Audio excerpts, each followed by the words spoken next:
My name's Chris, and I'm a software engineer at Google. I grew up in a Unitarian Universalist church, which is everyone's right, but also it's very non-specific about, is there a God? I certainly didn't have faith for high school, college. After college, I stayed in the Bay, working at tech companies and trying to get in life what I thought it was that, I wanted and would make me happy. I found that it actually, deep down, I was very unhappy at the end of the day.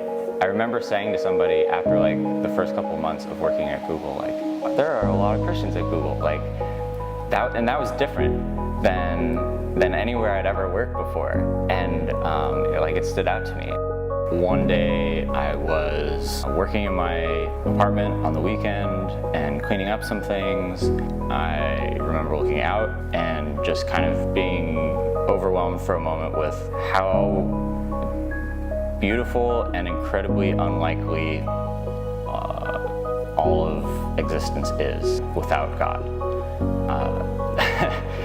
And then I remember I sat in an unlikely place, which was on my counter next to the sink, and looked out, and there was just this peaceful, smiling face in the clouds that just kind of reassured me.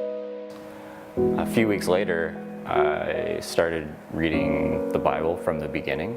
I saw for the first time the incredible story of who God was in Genesis. That was pretty amazing. I remember just seeing what I hadn't seen before. So I kept reading the Bible. I started listening to sermons. I started looking around at churches and got a postcard in the mail, actually. I came to Current, and I remember being struck by how welcoming everyone was. To me, a complete stranger who, had a flawed human heart, and yet there was so much love, God's love, revealed to me through them, that I knew this was the place to be.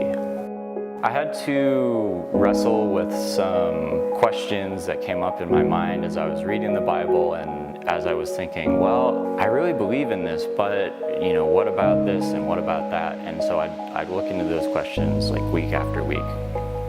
Now that I've put my faith in Jesus, I find that I don't get stressed and anxious as much about the things that I used to, in kind of the rat race and the daily struggle. And I sit back and I realize, God loves me so much, and He cares for me so much that He sent His Son to die for me on the cross.